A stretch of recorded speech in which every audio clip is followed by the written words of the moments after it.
बिस्मिल्लाहिर्रहमानिर्रहीम। नाज़रीन इकराम, बैरिया टाउन को ताले लगा दिए गए और नैब ने तमाम रिकॉर्ड बहाक के सरकार जब्त कर लिया और स्पेशल उनके अकाउंट्स ऑफिस पर वो बैठ गए आके।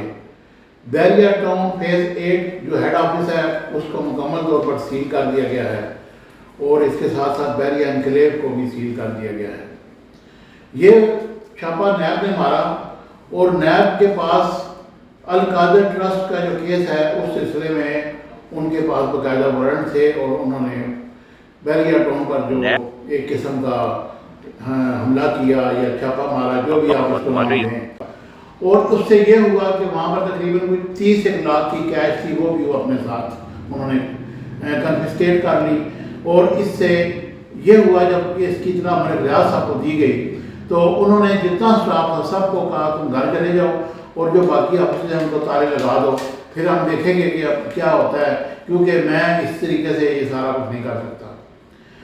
अब उनके खिलाफ FIRs काटी हुई हैं और अल कादर ट्रस्ट का जो अहम केस है उसमें मलिक रियाज साहब नामजद हैं और उनके बेटे अली मलिक को भी इसमें नामजद किया गया है। अब मैं जिक्र करता हूँ बैरिया एनक्लेव का। यहाँ पर सिक्योरिटी का तो निज़ाम है ही नहीं। आगे पीछे से जितने लोग क्रिमिनल लोग रहते हैं वो रात के टाइम आकर बैरिया एनक्लेव में लोगों को लूट के ले जाते हैं। यहाँ पर बिजली नहीं है, जनरेटर से बिजली मुहैया की जाती है, पानी की पाइप लाने नहीं है, टैंकर से पानी दिया जाता है और गैस के सिलेंडर दिए जाते हैं महीने में 2 और अच्छे खासे पैसे वसूल करते हैं। उन्होंने स्टाफ रखा हुआ है, सारा कुछ निज़ाम चला रहे हैं। जब ताले लग जाएंगे तो यहाँ के मकीनों का फिर आप खुद ही हिसाब लगाएंगे क्या होगा।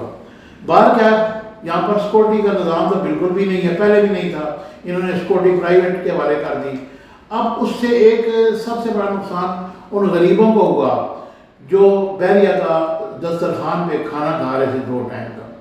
उससे लोगों को काफ़ी सहूलत थी, अच्छा खाना दिया जाता था, बाकायदा स्टाफ रखा हुआ था और वो स्टाफ ये खाने का की मैनेजमेंट करता था और उससे ये होता था कि चले कुछ गरीबों को खाना अच्छे अंदाज में पैकिंग करके उनको दे दिया जाता था, वो घर जाके खाएं या जहाँ मर्जी खाएं। इससे ये हुआ कि अब वो बैरिया का दस्तरखान भी बंद हो गया क्योंकि मलिक साहब ने कहा कि यहाँ पर मैं काम नहीं कर सकता। अगर इस तरह का कोई निज़ाम करना है उन्हें तो फिर इसको प्रॉपर तरीके से, लोगों का तो कोई कसूर नहीं जिन्होंने करोड़ों रुपये की इन्वेस्टमेंट की है।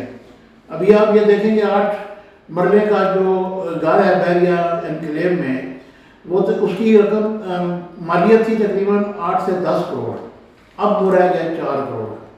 अब मुझे बताएं कि फिर कौन वहाँ पर रहेगा आगे, और जो रह रहे हैं वो बेचना चाहते हैं तो उनकी प्रॉपर्टी बिकती नहीं, लोगों का कबाड़ हो गया है। और इस तरह से ये निज़ाम सीधा करने के बजाय उलट हो गया है। हुकूमत को चाहिए कि इस सिलसिले में बाकायदा तौर पर कोई कानून साजी की जाए। अगर मलिक रियाज साहब ने कोई इस तरह का काम किया है तो उस पे कानून के मुताबिक कार्रवाई की जाए, आम लोगों का तो उसमें कोई कसूर नहीं।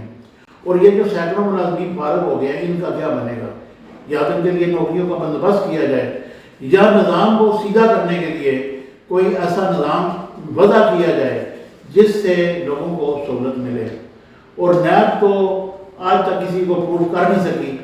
नैब ने तो हमेशा ही छापे मारे हैं, लोगों को अंदर किया है, प्ली बारगेन किया है, उसके बाद बस अल्लाह अल्लाह खैर सल्ला, कुछ भी अभी तक नैब से कुछ नहीं हो सका। ये इदारा भी अपनी जगह पे मेरे ख्याल में कोलैप्स हो चुका है। अगर है तो नैब को प्रॉपर तरीके से मैनेज किया जाए, इस तरह ना किया जाए कि हरासा करते हैं लोगों को या जाके छापे मारते हैं या पकड़ लेते हैं या सारा कुछ करते हैं, ये बंद किया जाए। बहरहाल मैं किसी की फेवर नहीं कर रहा, लेकिन मैं उन मकीनों के साथ हूँ, उन रिहायशियों के साथ हूँ जिनको ना पानी मिलेगा, ना बिजली मिलेगी, ना गैस मिलेगी, करोड़ों रुपये लगा के वो रह रहे हैं। उनके लिए कोई ना कोई निज़ाम किया जाए और उन गरीबों के लिए जो इन्होंने दस्तरखान बंद किया है उसको भी बाकायदा तौर पर खोला जाए।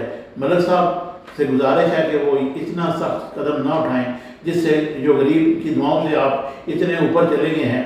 आपको हम रावलपिंडी के रहने वाले आपको अच्छी तरह जानते हैं, अल्लाह ताला ने आपको कितनी तरक्की दी है, लेकिन फिर भी आपको ये चाहिए کہ یہ جو سسٹم ہے اس کو چلنے دیں. Thank you very much. مجھے امید ہے کہ میری ویڈیو آپ کو پسند آئے گی. چینل کو like share subscribe. Subscribe my channel Business Times News for latest political, national, international news. Don't forget to subscribe Business Times News.